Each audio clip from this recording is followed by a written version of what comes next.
In our late-breaking work, The Illusion of Performance, we investigate how narratives of using superior technologies biases subjective user assessments in user studies. A goal in human-computer interaction is to build technologies that improve the interaction performance of users.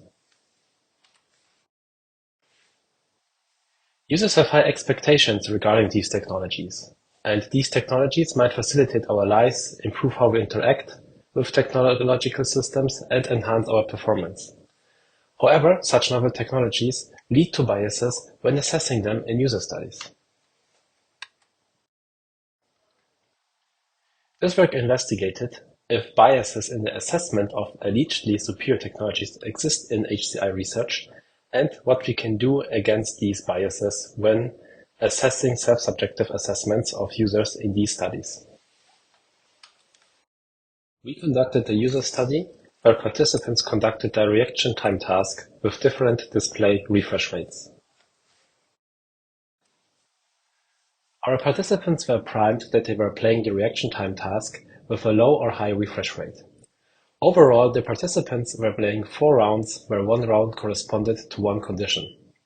Each condition had 20 trials. In half of the rounds, participants were narrated with the correct display refresh rate. In the other half of the rounds, participants were narrated with the opposite display refresh rate, indicating a so-called placebo effect for the refresh rate they were actually using. The reaction time task consisted of clicking on a target as fast as possible. A new target appeared after clicking on the visible target. We measure the task completion time for each trial. Overall, the participants conducted 20 trials per condition.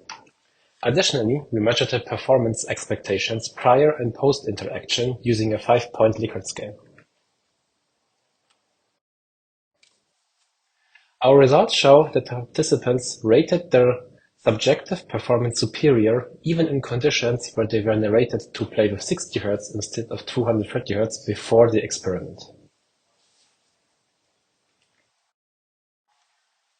Furthermore, the same effect was observed after the interaction. So even after playing with a narrated refresh rate after the interaction, participants still believed that the performance was superior when playing with 240 Hz compared to 60 Hz. However, no significant effect was observed for the reaction time. Our results imply that the HCI community must control their measures for user expectations. Thank you for your attention.